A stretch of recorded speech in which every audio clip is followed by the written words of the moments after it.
Hey, everybody, it's Marcia Reiner, and I'm here with my friend Nate Morris. And today we're talking about LinkedIn strategies that can really boost your profit on today's Profit with a Plan podcast.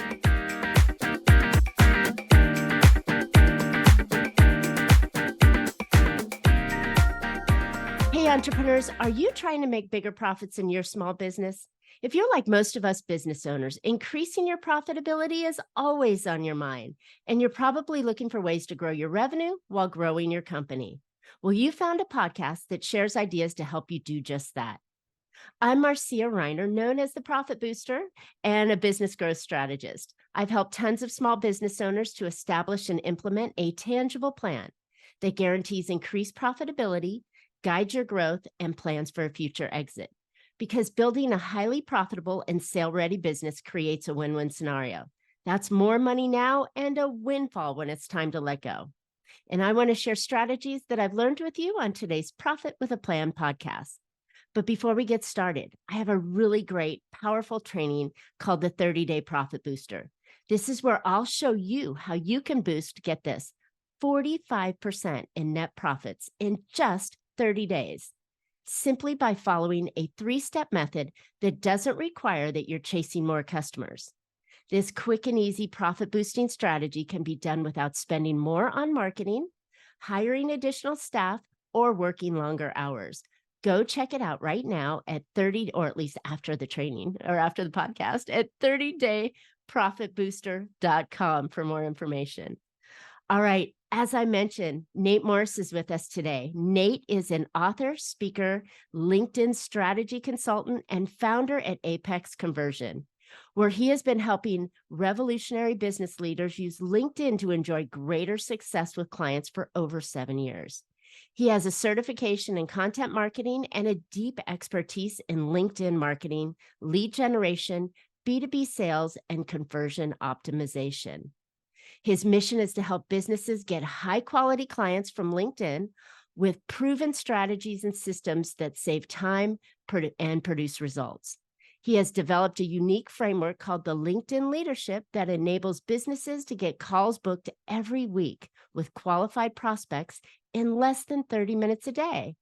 With his help, businesses can get the most out of their time on LinkedIn and use it effectively to reach their target market while also building brand awareness. Wow. Nate, welcome to Profit with a Plan podcast. Thanks for having me.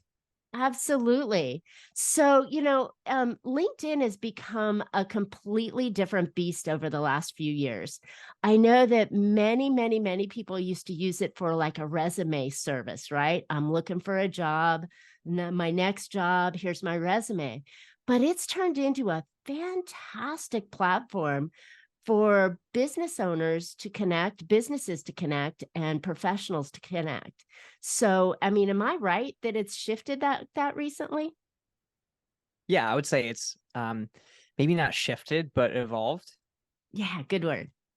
Good word. Okay, so what I'd love to talk about today, but before we get started, I'll ask a little bit more about you. But I want to talk about how we can really leverage LinkedIn and pick up those clients we want and use it in the best way that, creates that relationship we're looking for. But before we get started on that, how in the world did you get into LinkedIn? I mean, you have a certification and a whole bunch of training, but something triggered that. What was that?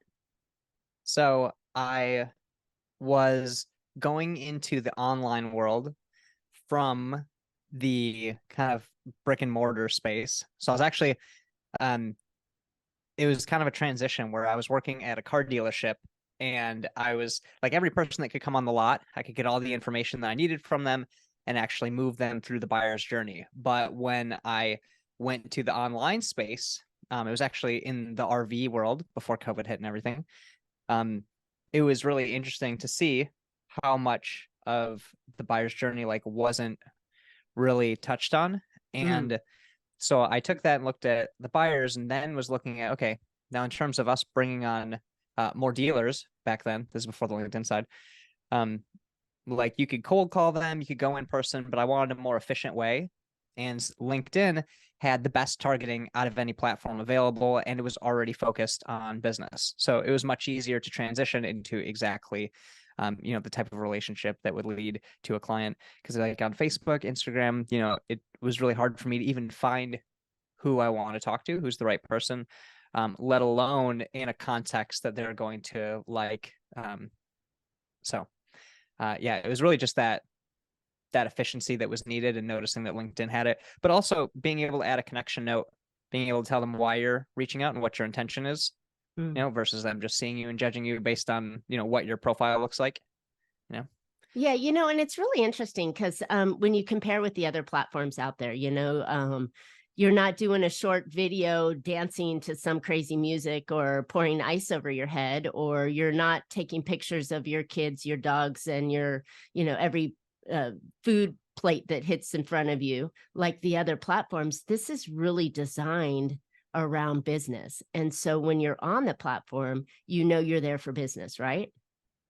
Totally. I mean, people should still people buy from who they know, like, and trust. So still like be a human. But yeah, I would say that it's way more, if you want to use it for business, LinkedIn is probably the place to be, especially if you want control of who you're going after. Yeah, I think the targeting on LinkedIn has really, really improved over the past years. And there's two ways to use it, right? You've got the navigator or the paid side, and then you've got the not paid side. Do you think you could have effective search capabilities on the free side as well?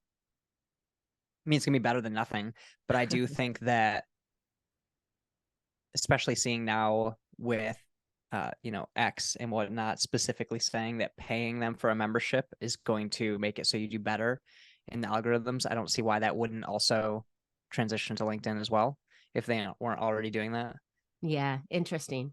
Okay, so let's get into the basis here of building really good opportunities in LinkedIn. And I think when we were discussing offline, the direction that we wanted to go here today, it really hit me or resonated with me, the importance of how you show up in LinkedIn, right? You come in and you're there for a reason, but how you engage with everybody. But it all starts with your profile, right? What are some of the things that we should have in our profile that would make it attractive for our target audience to either find us or recognize us when we find them? Totally. So I think there's a couple, I like questions, because I think questions unlock everything. And so I think that there's just like two questions. Basically, you have to look at who your ideal client is. And I would only be going after the ideal client if you have a choice, because they kind of decide what your business becomes. So you really got to see, okay, throughout their journey, what are the actions that they have to take, kind of like the tangible things, and then what are the things that they have to learn. So what are the intangible things, and they might have questions they have to answer. And so when they visit your profile, if you're only there at the end and say, hey, here's how you can work with me, and you show some value or whatever, that might not be enough to actually help them through the journey. So they're basically forced to go somewhere else. And then that's a huge risk for you to take in terms of if you're going to acquire them or not. So I would be making sure that the profile can actually, for each of those stages, when you answer those questions, make it so that you can actually connect with them. So you can start some kind of relationship where they're at in the journey, versus kind of waiting until they're there. And that could be, content that has opt-ins, or it could be, different ways of, hey, engage with this post if you're in this stage, or things for them to do. But it's really, how can you create relationships when they're like walking into your, I guess, online store, you could kind of think of it as. Nice. So Okay. that's, Sorry, go ahead. I was gonna say, that's kind of like it's not super practical in terms of exactly what you would do, but I think that a couple things that are super practical that people don't really think about is the bio, that little bio line. So when you come up in a search or you comment on something, there's that little bio line. And so instead of just saying, who you are, put something on there that makes them want to go to your profile. So that their context Like that what? they're kind of maneuvering through, now you're controlling more of that. Like what? Give me an example. So on mine, I know I had like ready to grow your coaching consulting or agency, Okay. or coaching consulting business or agency, then it would be like, click the link in my bio or something like that. And so that would lead them to the profile from wherever they were at before. And, just how when you're like scrolling through or whatever, that context switch, you're kind of just in a, I don't even know how to say it. You're like, people are kind of like unconsciously like going through the internet. And so, if they're on your profile, it's way different than them looking at one part of you surrounded by, other people. Interesting. Okay, so I like that. So it's kind of a hook. So you're calling out your ideal audience right off the get-go, and you're giving them an opportunity to learn more about you immediately, just in your bio, rather than saying, "Oh, I like to travel. I have a dog, and my superpower is," or whatever it is that Am I, people put in their bios, right? and when I say bio, I mean that little like The sub, two the lines, little, right? yeah, just the two lines, not the summary, even though it Right. it sounds like bio would be a big thing, but Interesting. Okay, so you utilize that. Okay, I like that. So that's a really valuable piece. do you want And another one? then I go ahead. You want another quick hack? Yeah, I was So just the gonna say, give us some the more. exp the experience section. So LinkedIn likes to put you on Google. Okay. So when people look you up, if your profile sucks, but somebody else's might be good, you might lose the deal just because of that. You might have your Wow. old job and now they're like, hey, what are they doing? They're not updated, like they're not on top of their stuff, especially if they're B2B, right? So your biggest clients are, depending on what space you're in, they're probably going to be B2B. So that's just like a big opportunity, and LinkedIn puts it there. So you want to be better, but then once you have a good profile, you can actually add like the skills and experience instead of just being like, hey, I'm a founder or I'm this type of coach. You can put in multiple, right? So you could say that you're working like 10 different jobs at the same company as different roles, right? But that's actually just that's telling Google now to show you for all of those. Oh, to show you like 10 times? Yeah, for 10 more, like, think of it as like terms that people are searching for. Interesting. Okay, I like that. And So if they want yeah, like, that LinkedIn strategy, if they want, outreach, they want like prospecting. There's all those things that you're trying to search for, so you can kind of play search engine optimization within it. So you'll show up for more searches in LinkedIn as well. and you would put that in your summary, or you would put that in your two-line bio? In the experience section. In the experience section. Got it. Got it.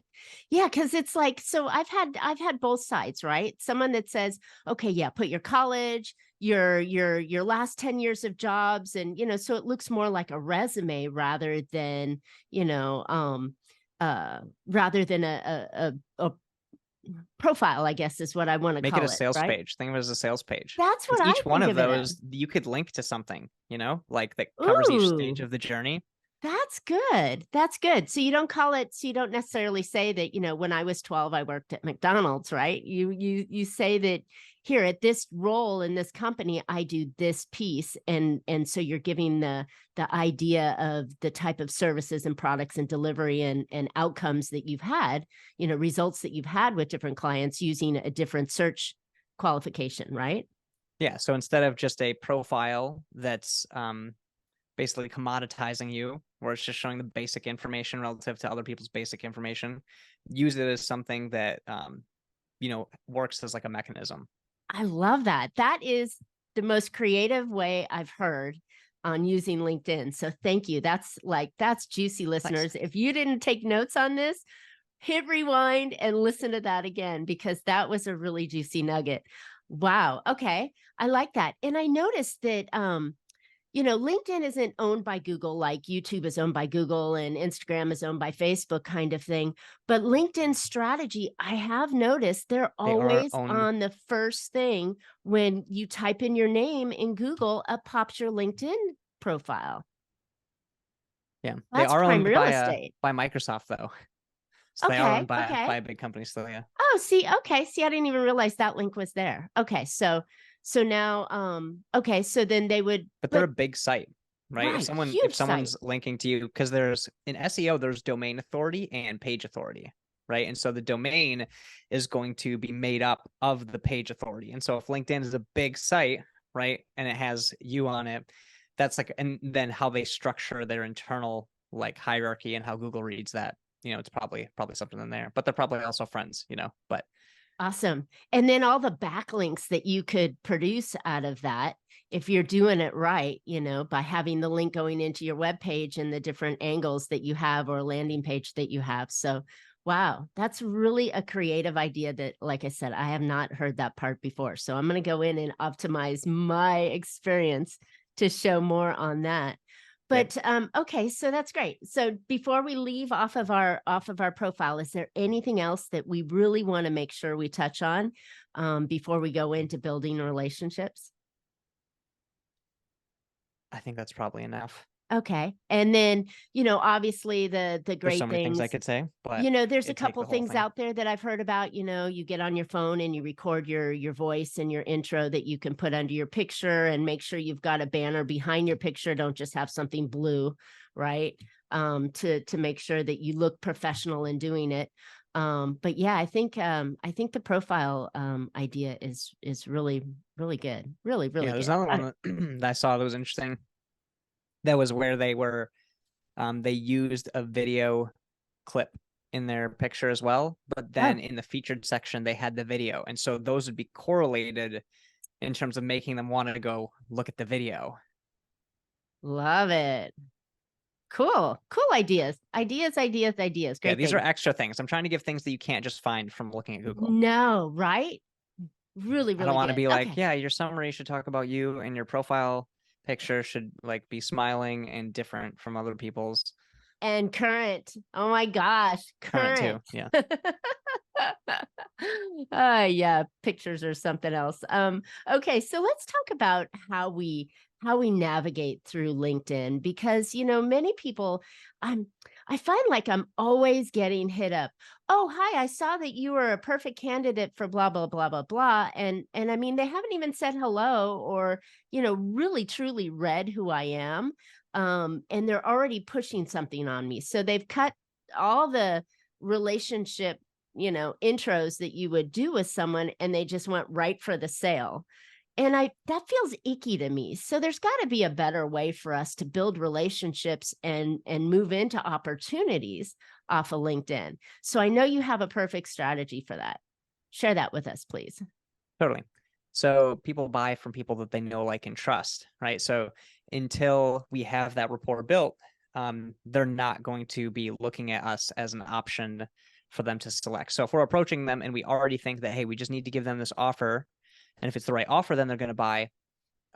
That's just not going to work, because that relationship really isn't there. It's just like, if I walked up to a girl in a bar and the first thing I said was like, hey, here's all the reasons that we should get married, like, Let's go. I might, like, it might on paper be a good, their parents might be like, yeah, you should do that, right? But like, that's not really how it's supposed to work, and it doesn't really work that well. And if it does work, that might not be the right person. So Well said. Well said. Wait a minute. Listeners, if that does work, it's probably not the right person you want on your client list. yeah. And yeah, so in terms of how does that translate into LinkedIn with doing it, we can still see like what they're doing. So there could be companies that are like looking, because we work with people that are looking to work with whale clients or their ideal client. And so a lot of times the company will be bigger, and the people working for it that you're needing as like decision makers, they're working for the company. So they're like risk adverse. And so you like really have to have a good relationship with them. And so you can be looking for, these like psychographic markers, I kind of call them. And you can, example would be like, what if they're hiring a role that has to do with what you do, or they're engaging in a competitor's content of yours. So there's these different areas that can not only show you that they're like psychographically, in the market, so they're in the buyer's journey, but also give you things to talk about and approach versus just talking about yourself. Love it. Love it. Like, oh, I saw that you read that article or commented on that article. What made you think that, you can Like if they have start a up a good comment, conversation? and then you can talk about that comment, and Exactly. then they like talking to you. Now you have no like and trust, and it's within the context of the sale, right? So then you can ask a question that can kind of bridge it more to a sales conversation, and then you can start that part. But Yeah, like I think that buying an engagement ring and then going around to people to see who will take it is a really weird strategy But that's how everybody without an uses. engagement ring, I guess. Yeah, but that's how so many people are using LinkedIn right now. They just email you and they hit you with the offer, and you're like, I don't even know you. Wait a minute. Now I have to spend some time and research you. And if your profile's optimized, that's even if I'm looking for something. But Yeah, more often, I'm just like, ooh, go away. Ooh, go away. especially if you're not a big business and you're a smaller business. A lot of smaller businesses, if they really take a look at themselves, people buy because of them, because of who they are, right? And because they're wanting them to help them on the journey ahead, Mm-hmm. right? So you gotta use that if that's the thing that's working. Like lead with that. Don't lead with the offer. No, I agree. I agree. So, all right. So then when we're doing reach outs, you mentioned that you look and see what they're doing, right? Um, you know, well, let's take a step back because there's a missing piece here, right? LinkedIn is a fantastic search engine. Am I correct? Yeah, mostly Perfect. because it has a lot of information on who you're looking for and the information that is important to you for it. And they set it up in a way that you can put in key bits of information that you're looking for, and up pops a list of ideal people that meet that should meet that criteria, right? So when we're looking Kind of. for people that we want to talk to, how much criteria should we really put into the LinkedIn search engine to find the ideal candidate? So caveat on the LinkedIn search engine is I think a lot of people will just take what's in there Mm, or set something up so that it just pulls automatically. But a lot of the results are like not really what you're looking for some reason. It'll give you things that are outside of it. So you always have to be cleaning and filtering through. well Um, said. but I mean, I think as detailed as possible, ideally. Yeah. So like what? Give us some examples of what we should put in to a search. Um, you So most know, likely you're going to want company size, yeah. right? You're going to want company size. There's it tells you who's been active within the last 30 days. Technically I it's think that's a really valuable one yeah. because LinkedIn you can be ghosted for months on LinkedIn by people. Yeah, the cycle is a little bit longer on LinkedIn a lot of times. But that's only for if they posted. There's still but not within Sales Navigator, seeing like have they done other things.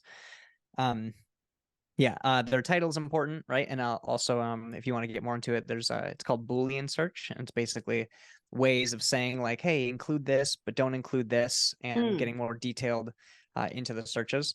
And those can get pretty complex. So I um, bet. But yeah, then yeah, but like then when country you're area is important. How yeah, long they've been in a role, depending on what you're doing, right? Like let's say that you're a financial advisor. People that are going into bigger roles that have more money than they were making before. That's a pretty good one. So yeah.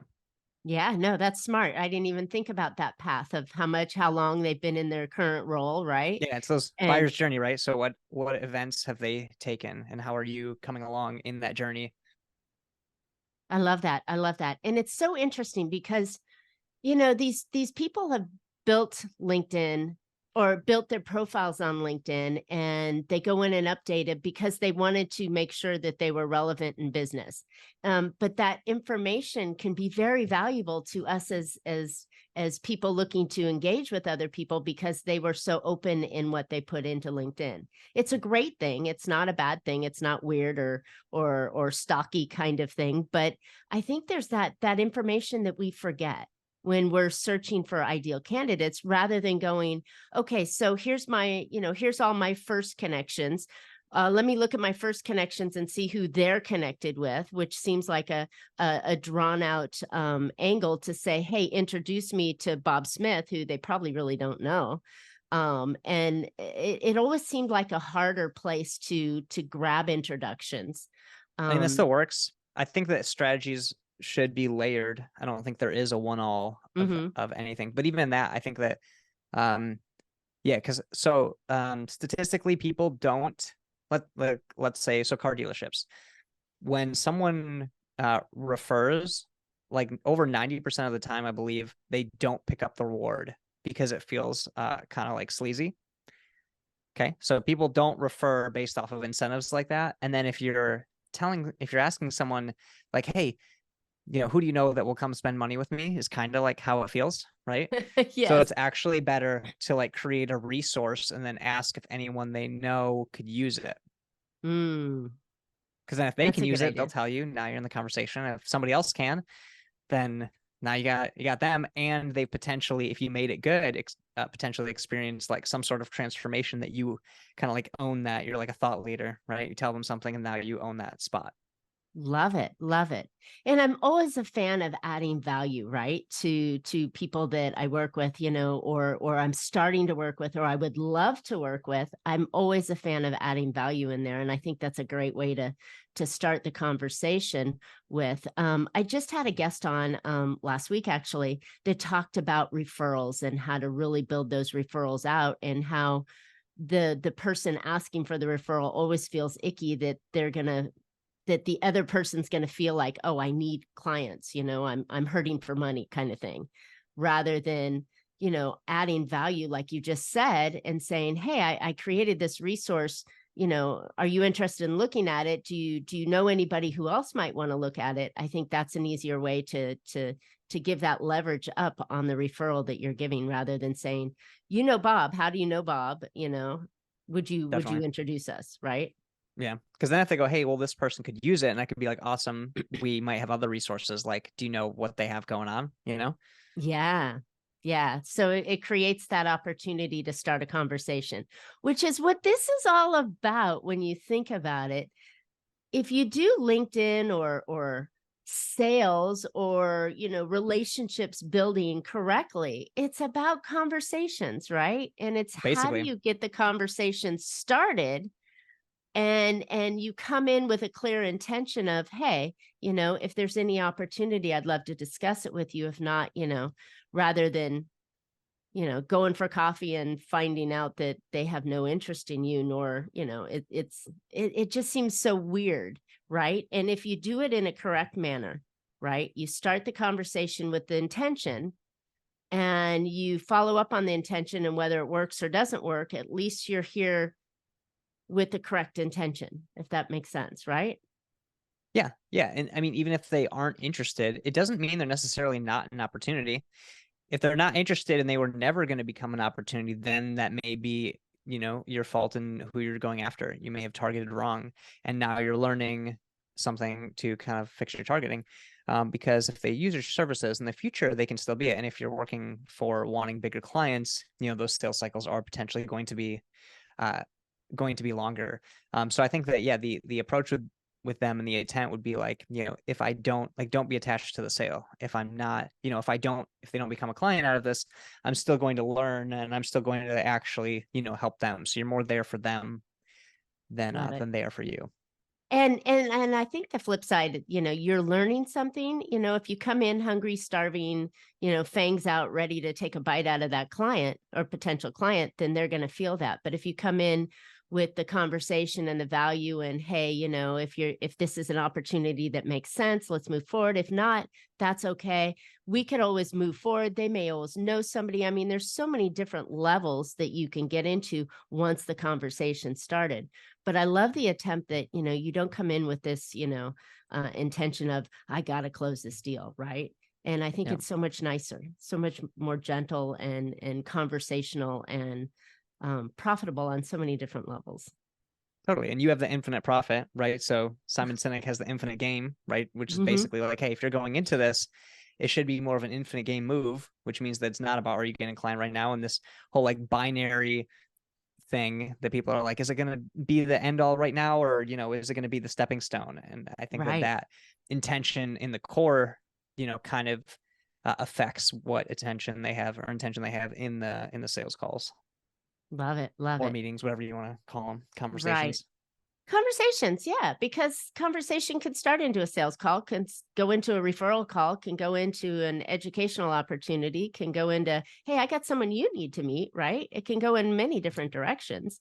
So yeah, I definitely like conversations, Yeah, it's just, who because are you spending them with? exactly, How do you get the right exactly, conversations with the right people? exactly. Well, how do you get the right conversations with the right people, since you teed yourself up with that?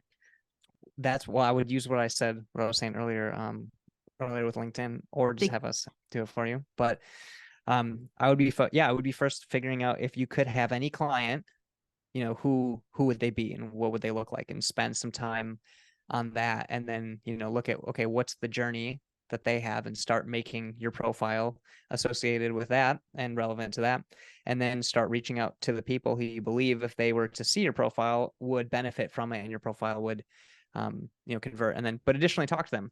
Don't just let them sit in the back of the class. Teacher still walks up, and those students are usually the most grateful. So if you're going to actually lead in your market, you should probably not just be sitting back. Yeah. Wow, that was a fantastic summary, Nate. You just summarized the whole conversation beautifully, because listeners often have time, they go, oh, and they only remember the last thing you said. But when you summarize it like that and you can really put it into context, then they're like, oh, this is actually a journey, right? As you've mentioned multiple times, there's a buyer's journey that they're going on, and we have to meet them where they are and move them logically to the next step, next stage, next opportunity that they can go on for. So I love that, the way that you encapsulated everything right there for us. Cool. All right, Awesome. Nate. So this has been really good. You've given us some really juicy nuggets. I think you've really shaped the idea of the buyer's journey and having clients or prospects go through a conversation and finding that right company. And LinkedIn is a fantastic platform to do it on. So you've shared so much with us. Where can listeners find out more about you and how you can help them? So I have a special page for you guys. So it's natemorse.com, NATEMORSE/gift. And then I put free resources and other things on there that you can check out, and hopefully those help you out on your journey. Love it. Love it. Thank you. So I know that these are going to be really helpful tools for all of us. And, considering how everybody's online, and as you mentioned early, and starting, your journey, looking to do it a little easier, you might as well build it. You might as well build it and nurture it the way you can. That's a lot easier, rather than picking up, cold call lists and things like that.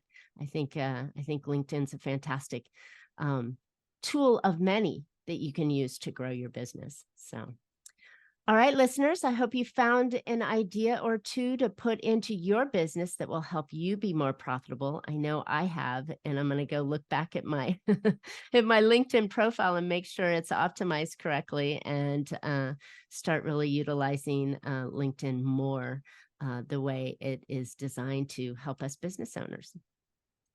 All right, as I mentioned earlier, how would you like to boost your net profitability 45% in just 30 days? What? Don't think it's possible? Of course it is. Go check out my new training called the 30-Day Profit Booster. This quick and easy profit boosting strategy can be done without spending more on marketing, hiring additional staff, or working longer hours. Go get more information at 30dayprofitbooster.com. All right, Nate and I would love to hear your questions, feedback, comments. Tell us what you think, or, have you gotten a great client off of LinkedIn, or have you fallen flat on your nose and you're looking for some ideas? Just comment in the chat and tell us, and Nate and I will reach out to you and see if we can get you moving in the right direction. And while you're at it, pick up Nate's gifts, right?